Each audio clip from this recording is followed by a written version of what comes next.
ఓం శాంతి. శివపరమాత్మ మహావాక్యాలు బాబా ఏం చెప్తున్నారంటే, పరమాత్మ ప్రేమకు పాత్రులైన పిల్లలు దుఃఖీలుగా ఉన్న ఆత్మలని సుఖీలుగా తయారు చేయండి. అలాగే వ్యర్థాన్ని సమాప్తి చేసుకోండి. తర్వాత అందరి సమయాన్ని కూడా సమీపానికి తీసుకురండి అని బాబా చెప్పడం జరుగుతుందన్నమాట. అదే దాని గురించి ఏం చెప్తున్నారో ఇంకా మనం తెలుసుకుందాము. మహావాక్యాలు. ఈరోజు బాబ్దాదా నలువైపులా ఉన్న పరమాత్మకు ప్రియమైన పిల్లలను చూస్తున్నారు. పరమాత్మ ప్రియమైన పిల్లలలో కోట్లలో కొద్ది మందే ఉంటారు.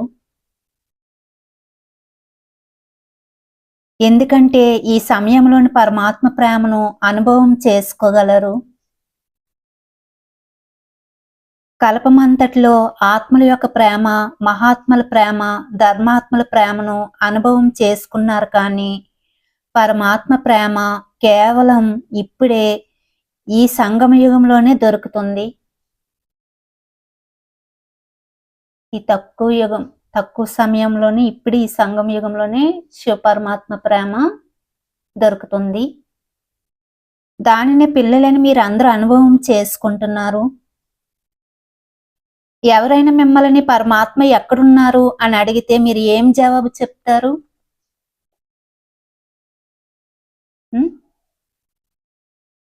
ఏం జవాబు చెప్తారు అని అడుగుతున్నారు. ఏం చెప్తాం మనం? నాతోనే ఉన్నారు, నాతోనే ఉంటారు, నా హృదయంలోనే ఉంటారు, ఇలా అనుభవం చేసుకుంటున్నారు కదా. మీకే తెలుసు, మీకు మాత్రమే ఈ ప్రేమ యొక్క అనుభవం ఉంది. మా హృదయంలో బాబా ఉంటారు, మరి బాబా హృదయంలో మేము ఉంటాము అని అంటారు. పరమాత్మ మీకు తెలుసా అంటే మరి ఈ విధంగా అంటామని అంటున్నారు.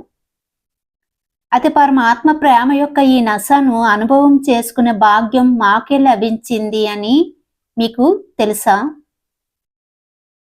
బాబా అడుగుతున్నారు. పరమాత్మ ప్రేమను పొందే ఆ భాగ్యం మీకే లభించిందని మీకు తెలుసా అని అడుగుతున్నారు. ఎవరితోనైనా ప్రేమ ఉన్నదానికి గుర్తు ఏమిటి? ప్రేమకు గుర్తు వారికి బలిహారం అయిపోవటము. అయితే పరమపిత పరమాత్మ పిల్లలైన మీ నుండి ఏం కోరుకుంటున్నారో మీ అందరికి తెలుసు కదా. ప్రతి ఒక్కరి నుండి బాప్దాదా కోరుకునేది ఏమిటంటే, నా యొక్క ఒక్కొక్క బిడ్డ తండ్రి సమానంగా అవ్వాలి అని.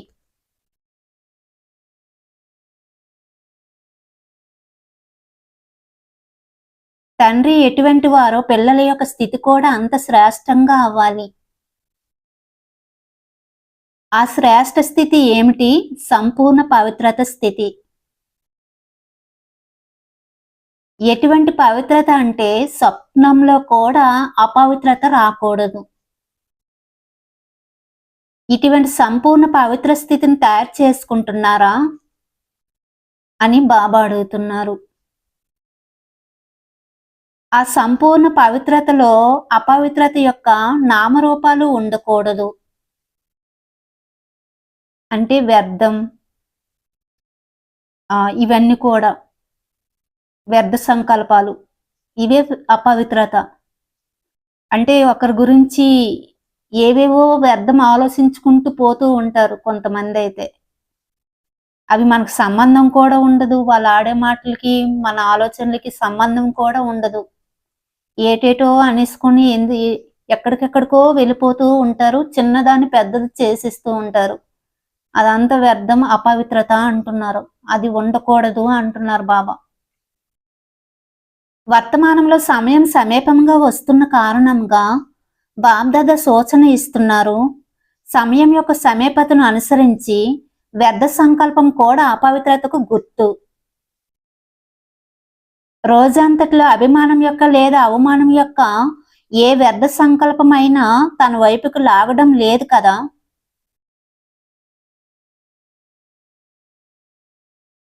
ఎందుకంటే నడుస్తూ నడుస్తూ బాబ్దాదా మీకు ఇచ్చిన విశేషతలను మీ విశేషతలుగా భావించి అభిమానంలోకి వచ్చేస్తున్నారు. ఇది కూడా వ్యర్థ సంకల్పమే కదా.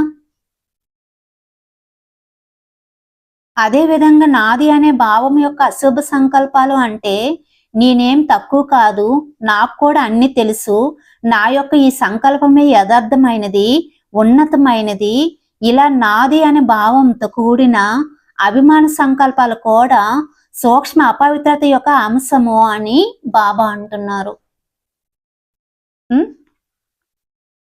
నేనేం తక్కువ కాదు, నేనే తెలివైన దానిని, నేనే బాబా జ్ఞానం తీసుకొచ్చాను, ఇలా నాది నేననే భావంతో కూడిన అభిమాన సంకల్పాలు కూడా సూక్ష్మ అపవిత్రత యొక్క అంశము అంటున్నారు.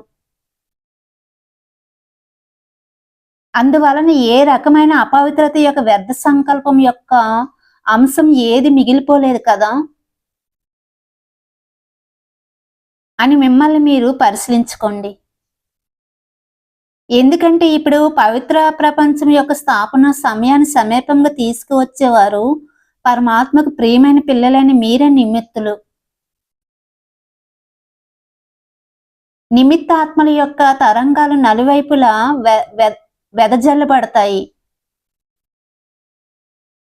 అందువలన ఏ రకమైన వ్యర్థ సంకల్పం తన వైపుకి లాగటం లేదు కదని పరిశీలించుకోండి. ఎందుకంటే ఇప్పుడు పవిత్ర ప్రపంచం, పవిత్ర రాజ్యం సమీపంగా వస్తున్నాయి. నలువైపులో రకరకాల రూపాలలో దుఃఖం మరియు అశాంతి పెరిగిపోతున్నవి. అందువలన పవిత్రత యొక్క తరంగాల అవసరము. దుఃఖం మరియు అశాంతికి కారణం అపవిత్రత. కనుక అపవిత్రత ఆత్మలకు మరియు భక్తి ఆత్మలకు డబుల్ సేవ ఇప్పుడు అవసరము.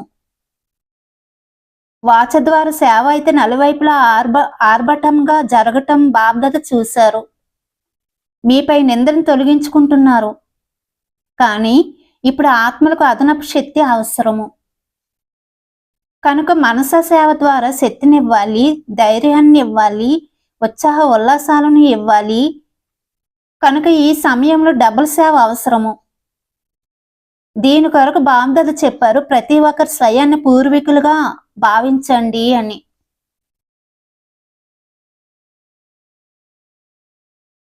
మీరు కల్పవృక్షానికి పునాది, పూర్వీకులు మరియు పూజా ఆత్మలు. బాబ్దాదా అయితే దుఃఖి ఆత్మల యొక్క పిలుపు వింటూ ఉంటారు. పిల్లలని మీ దగ్గరికి వారి పిలుపు యొక్క ధ్వని చేరుకోవాలి.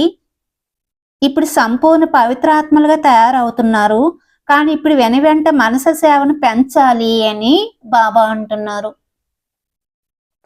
ఇప్పుడైతే మాత్రం వ్యర్థమంతా సమాప్తి చేయండి. మీ తరంగాలు అంతా వ్యాపిస్తాయి ప్రపంచం అంతా కూడా. ఎందుకంటే మీరు నిమిత్తులు, పూర్వీకులు కదా. మీ తరంగాలతోనే ఇంకా అందరూ ఈ ప్రపంచమే తయారవుతుంది.